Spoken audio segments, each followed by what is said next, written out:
ఒక చిన్న గ్రామంలో రామయ్య అనే పేద మనిషి ఉండేవాడు. అతడు పెద్దగా చదువుకోలేదు, ధనం కూడా లేదు. కానీ గ్రామం అంతా అతన్ని ఒక గొప్ప గుణం కోసం గుర్తుపెట్టుకునేవారు. ఆ గుణం నిజాయితీ. ఒకరోజు రామయ్య పొలాల దగ్గర దారిలో నడుచుకుంటూ వెళ్తున్నాడు. అప్పుడే అతని కాళ్లకు ఏదో గట్టిగా తగిలింది.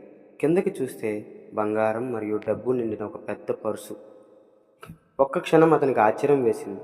ఎంత డబ్బు నా జీవితమే మార్చేస్తుంది అని హృదయంలో ఓ చిన్న ఆలోచన వచ్చిందేమో. వెంటనే అతని మనసు మరో మాట చెప్పింది. ఇది నాది కాదు, ఎవరో కోల్పోయినదే, నేను దాన్ని తిరిగి ఇవ్వాలి. అతడు ఆలస్యం చేయకుండా గ్రామ పెద్ద దగ్గరికి వెళ్ళాడు. నాకు దారి మధ్యలో ఇది దొరికింది, యజమానికి చేరేలా చూడండి అని చెప్పి పర్సును అప్పగించాడు. కొన్ని గంటల తర్వాత అసలు యజమాని అక్కడికి చేరాడు. తన పర్సు చూసి కళ్ళల్లో నీళ్లు. అతడు రామయ్య చేతులు పట్టుకొని, నా కుటుంబం మొత్తానికి ఈ డబ్బు ఎంతో అవసరం, మీరు దేవుడిలా కాపాడారు అని అన్నాడు. అతడు రామయ్యకి బహుమతిగా కొంత డబ్బు కూడా ఇచ్చాడు. ఆ రోజు మొత్తం గ్రామం రామయ్య నిజాయితీని ప్రశంసించింది. అందరూ ఒకటే మాట చెప్పారు, నిజాయితీ ఎప్పటికీ ఓడిపోదు, చివరికి గెలిచేది నిజాయితీ. నిజాయితీ మనిషి చిన్నవాడైనా గొప్పవాడిగా మారుస్తుంది.